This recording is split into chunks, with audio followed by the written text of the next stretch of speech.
ನಾವು ಯಾವ ಧರ್ಮದ ವಿರೋಧಿ ಅಲ್ಲ.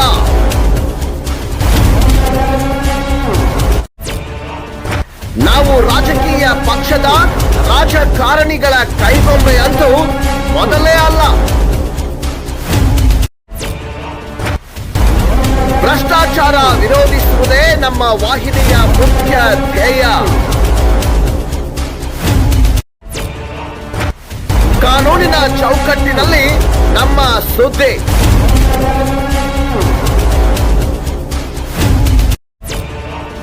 ಯಾರು ಮಾಡದೇ ಇರುವ ಸುದ್ದಿ ನಿರ್ಭಯವಾಗಿ ನಮ್ಮ ವಾಹಿನಿಯಲ್ಲೇ.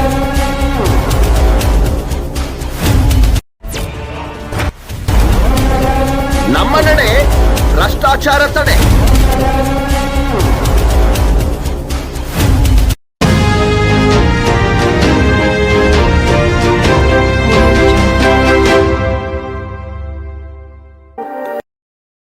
ಹುಕ್ಕೇರಿ ವಿಧಾನಸಭಾ ಕ್ಷೇತ್ರದ ಸಂಕೇಶ್ವರ್ ಪಟ್ಟಣದಲ್ಲಿ ಬಿಜೆಪಿ ಕಾರ್ಯಕರ್ತರ ಸಭೆಯನ್ನ ಉದ್ದೇಶಿಸಿ ಬಸನಗೌಡ ಪಾಟೀಲ್ ಯತ್ನಾಳ್ ಭಾಷಣ.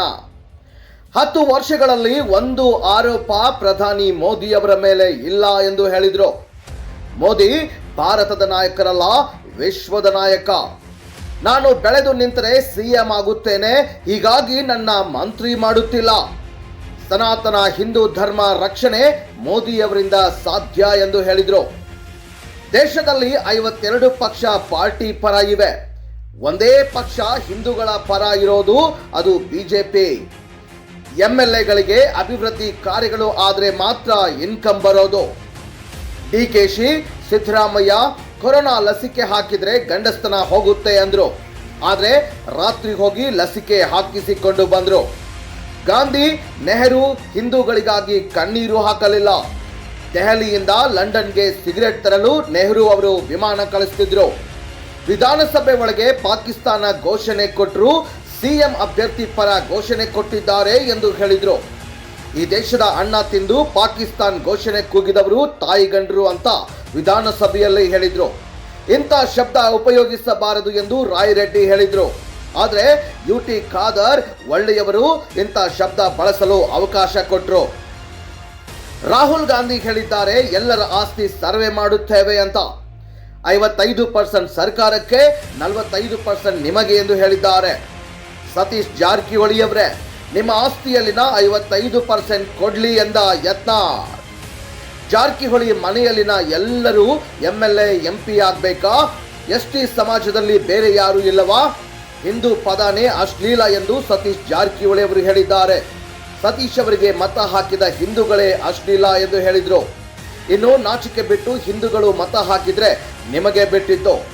ಸಚಿವ ಸತೀಶ್ ಜಾರಕಿಹೊಳಿ ವಿರುದ್ಧ ಹರಿಹಾಯ್ದ ಯತ್ನಾಳ್. ಮೂಢನಂಬಿಕೆ ವಿರೋಧಿಸಿ ಸ್ಮಶಾನದಲ್ಲಿ ಅಡ್ಡಾಡಿದ ಸತೀಶ್ ಚುನಾವಣೆಯಲ್ಲಿ ದೇವಸ್ಥಾನಕ್ಕೆ ಬರ್ತಿದ್ದಾರೆ.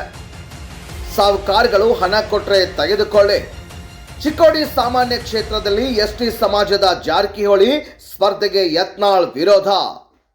ಸಾಮಾನ್ಯ ಕ್ಷೇತ್ರದಲ್ಲಿ ಮೀಸಲು ಸಮಾಜದವರು ಚುನಾವಣೆಗೆ ನಿಂತರೆ ನಾವೆಲ್ಲ ಎಲ್ಲಿಗೆ ಹೋಗಬೇಕು? ನಿಮಗಾಗಿ ಮೀಸಲು ಕ್ಷೇತ್ರಗಳಿವೆ, ಅಲ್ಲಿ ಹೋಗಿ ಸ್ಪರ್ಧೆ ಮಾಡಿ. ಎಲ್ಲ ಸಮುದಾಯ ಒಗ್ಗಟ್ಟಾಗಿ ಬುದ್ಧಿ ಕಲಿಸಿದ್ರೆ ಕ್ಷೇತ್ರ ಜನರಲ್ ಆಗಿ ಉಳಿಯುತ್ತೆ. ಇಲ್ಲವಾದಲ್ಲಿ ಜನರು ಸಾಹುಕಾರ ಮನೆಗೆ ಹೋಗಿ ಕಾಲು ಮುಗಿಯಬೇಕಾಗುತ್ತದೆ ಎಂದು ಹೇಳಿದರು. ಉಳಿದ ಸಮುದಾಯದವರೆಲ್ಲ ಒಂದಾಗಿ ಮತದಾನ ಮಾಡಬೇಕು.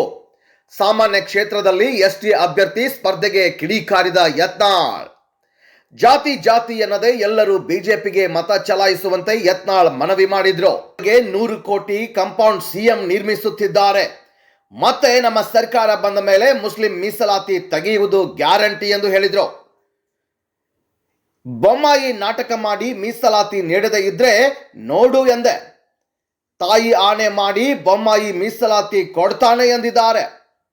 ಎಲ್ಲ ಲಿಂಗಾಯತ ಉಪ ಜಾತಿಗಳಿಗೆ ಮೀಸಲಾತಿ ನೀಡುವಂತೆ ಹೇಳಿದ್ದೇನೆ. ಯಡಿಯೂರಪ್ಪ ಅವರಿಗೆ ಮಂತ್ರಿ ಬೇಡ ಎಂದು ನಾನು ಹೇಳಿದ್ದೆ. ಬುಕಿಂಗ್ ಸ್ವಾಮೀಜಿ ಎಂದು ಪರೋಕ್ಷವಾಗಿ ಹರಿಹರದ ವಚನಾನಂದ ಸ್ವಾಮೀಜಿ ವಿರುದ್ಧ ಹರಿಹಾಯ್ದ ಯತ್ನಾಳ್.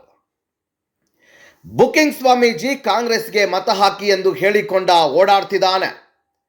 ಬೊಮ್ಮಾಯಿಗೆ ಹೇಳಿದೆ, ಇವನು ಬದ್ಮಾಸಿದಾನೆ, ಇವನನ್ನ ನಂಬಬೇಡಿ ಎಂದು.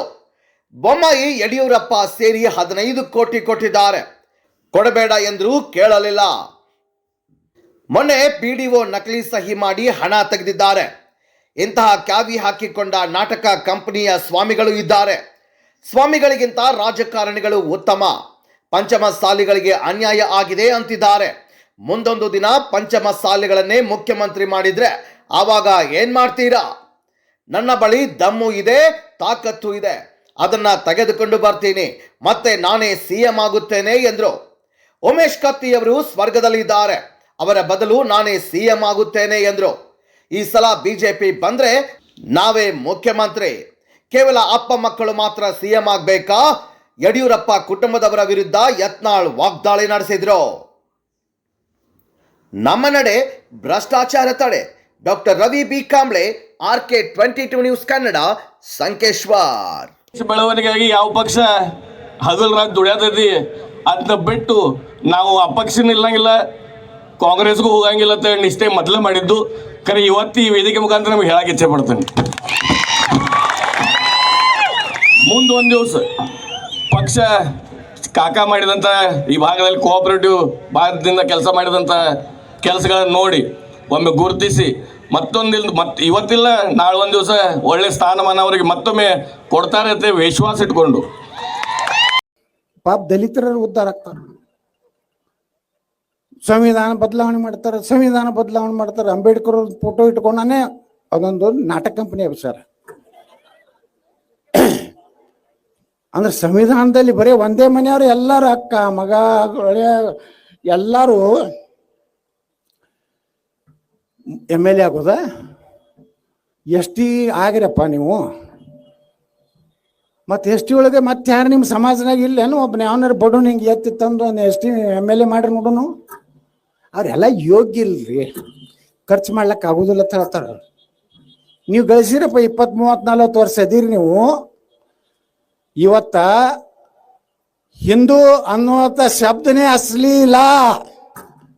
ಯಾರು ಹಿಂದೂಗಳಿದ್ದೀರಿ, ನೀವೇನಾದರೂ ತಪ್ಪಿ ಸತೀಶ್ ಜಾರಕಿಹೊಳಿಗೆ ಓಟ್ ಹಾಕಿದ್ರ ನೀವೆಲ್ಲ ಅಶ್ಲೀಲ. ನಿಮ್ಮಲ್ಲಿ ಹಿಂದೂ ಧರ್ಮದ ಅಭಿಮಾನ ಇತ್ತಂದ್ರ ನರೇಂದ್ರ ಮೋದಿ ಅವ್ರಿಗೆ, ಅಣ್ಣಾ ಸಾಹೇಬ್ ಜೊಲ್ಲೆ ಅವ್ರಿಗೆ ಹಾಕ್ರಿ. ಇಲ್ರಿ ಅವ್ರು ಎರಡು ಹೊಡೆದ್ರು ಪರವಾಗಿಲ್ಲ, ನಾವು ನಾಚಿಕೆನೆ ಬಿಟ್ಟಿವಿ, ರೊಕ್ಕಕ್ಕೆ ನಾವು ಏನು ಬೇಕಾದ್ರೂ ಮಾಡಾಕ್ತಾರಿ ಸಾಹುಕಾರಗಳಿಗೆ ಅಂದ್ರೆ ಹೋಗ್ರಿ. ದೇಶ ಉಳಿದಿಲ್ಲ, ನಿಮ್ಮ ರಕ್ಷಣೆ ಮಾಡ್ತಾರೆ ಏನೋರು.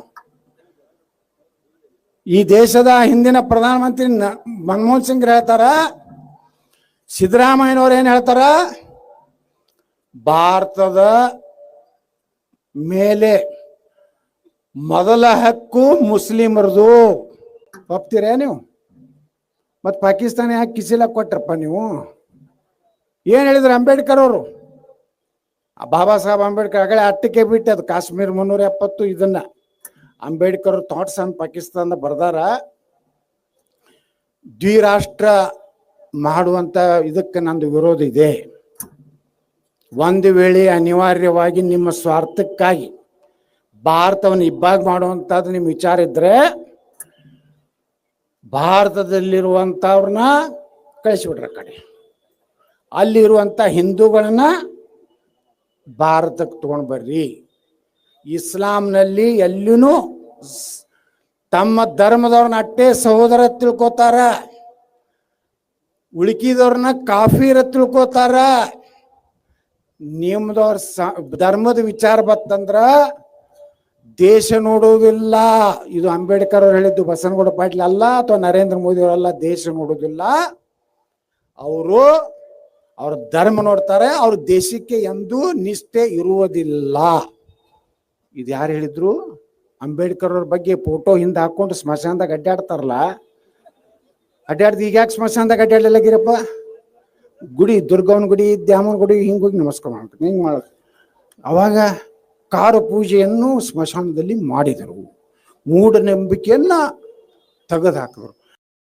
ನಾ ಇಸ್ಲಾಂ ಯಾಕಲಿಲ್ಲ, ಕ್ರಿಶ್ಚಿಯನ್ ಯಾಕೆ ಆಗಲಿಲ್ಲ?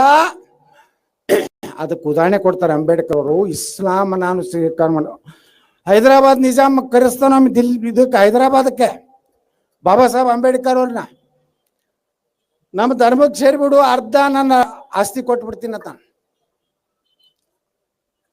ಅವಾಗ ಬಾಬಾ ಸಾಹೇಬ್ ಅಂಬೇಡ್ಕರ್ ಹೇಳ್ತಾರ, ನಾ ಅರ್ಧ ಆಸ್ತಿ ತಗೊಂಡು ನಾ ಶ್ರೀಮಂತ ಆಗ್ಬೋದು, ನನ್ನ ಕುಟುಂಬ ಉದ್ಧಾರ ಆಗ್ಬೋದು, ಆದ್ರೆ ಸಾವಿರಾರು ವರ್ಷಗಳಿಂದ ಅಸ್ಪೃಶ್ಯತೆ ವ್ಯವಸ್ಥೆಯಲ್ಲಿ ನೊಂದಂಥ ಜನರಿಗೆ ನಾ ಏನು ಉತ್ತರ ಹೇಳ್ಬೇಕು, ನನ್ನ ಆತ್ಮ ಒಪ್ಪುದಿಲ್ಲ ಅಂತೇಳಿ ಅವ್ರು ಇಸ್ಲಾಂ ಸ್ವೀಕಾರ ಮಾಡಲಿಲ್ಲ,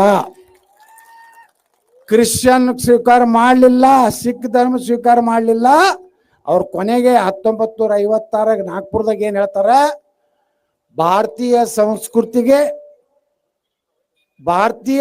ಸಂಸ್ಕೃತಿಗೆ ಯಾವುದೇ ಅಪಾಯ ಆಗದಂತ ಬೌದ್ಧ ಧರ್ಮವನ್ನ ನಾನು ಇವತ್ತು ಸೇರ್ತಾ ಇದ್ದೀನಿ ಅಂತ ಡಿಕ್ಲೇರ್ ಮಾಡ್ತಾರೆ. ಇದನ್ನ ಯಾರೂ ಹೇಳೇ ಇಲ್ಲ. ಅವ್ರ ಅಂತ್ಯಕ್ರಿಯೆಗೆ ಜಾಗ ಕೊಡ್ಲಿಲ್ಲ. ಅವ್ರ ಕಾರ್ ಮಾಡಿ 5,000 ರೂಪಾಯಿ ಕಾರ್ ಮಾಡಿ ಅವರು ಚೌಪಾಟಿಗೆ ತಂದು ಹಾಕಿದ್ರು.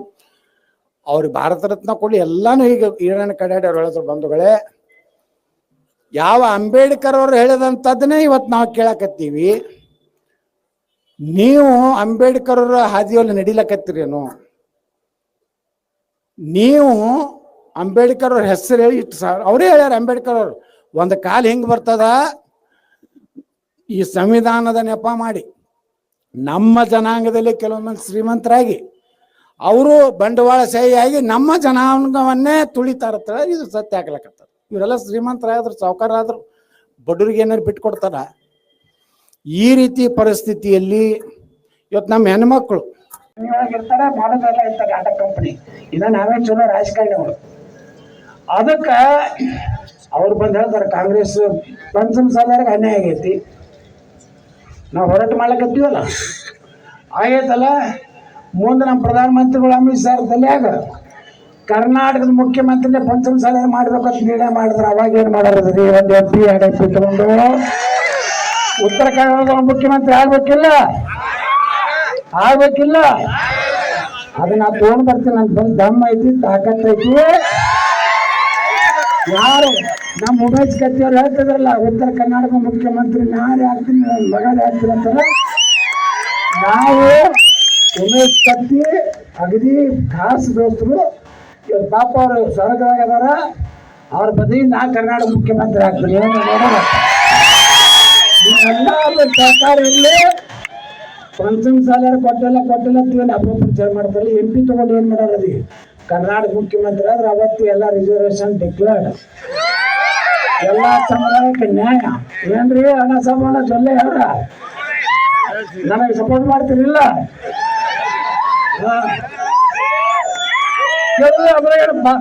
ನಾವು ಕೇಳೋರು ಬರೀ ನಿಮ್ಮ ಅಪ್ಪ ಮಕ್ಳಿಗೆ ಆ ಕಡೆಯವ್ರು ಯಾವ್ದು ನಾವೇನು ಕಿಚ್ಚಲಾಕತ್ತೀವಿ. ನಾವು ಕೇಳೋರೆ, ನಾವು ಉತ್ತರ ಕರ್ನಾಟಕದವ್ರೆ, ಈ ಸಲ BJP ಅಂದ್ರೆ ನಾವೇ ಮುಖ್ಯಮಂತ್ರಿ. ಇವರು ಮಾಧ್ಯಮದವ್ರು ಏನಾದ್ರು ವಿವಾದ ಅನ್ಬೇಕಂದ್ರೆ ಅವನ್ನೆಲ್ಲ ಯಾಕಂದ್ರ ನಮ್ಮ ನ್ಯಾಯ ಸಿಗ್ಬೇಕು. ಉಮೇಶ್ ಕತ್ತಿಯವರ ಕನಸ ನನಸಾಗ. ನೀವೆಲ್ಲ ಏನ್ ಮಾಡ್ಬೇಕು? BJP ವೋಟ್ ಹಾಕ್ಬೇಕು. ಇವತ್ತು ಜೊಲ್ಲೆಯವ್ರು ಆರಿಸ್ತಾನೆ ಬಿಟ್ರೆ ನಮಗೆಲ್ಲ ಮ್ಯಾಗ ಕೂತ ಕ್ರೆಡಿಟ್ ಬರ್ತದೆ. ನನಗೂ ಸ್ವಲ್ಪ ಬರ್ತದಿಲ್ರಿ. ಅದಕ್ಕೆ ನಿಮ್ ಕೈ ಮುಗಿದು ಕೇಳ್ಕೊತೀನಿ, ಉತ್ತರ ಕರ್ನಾಟಕದ 14 BJP ತಗೊಂಡ್ರು ಮುಂದಿನ ಕರ್ನಾಟಕ ಮುಖ್ಯಮಂತ್ರಿ ನಾವೇ ಇರ್ತೀವಿ ಅಂತ ಹೇಳಿ ಕೇಳ್ಕೊಂಡು ನಾನು ಮಾತಾಡ್ತೀನಿ. ಭಾರತ್ ಮಾತಾ ಕಿ ಜೈ ಶ್ರೀರಾಮ್.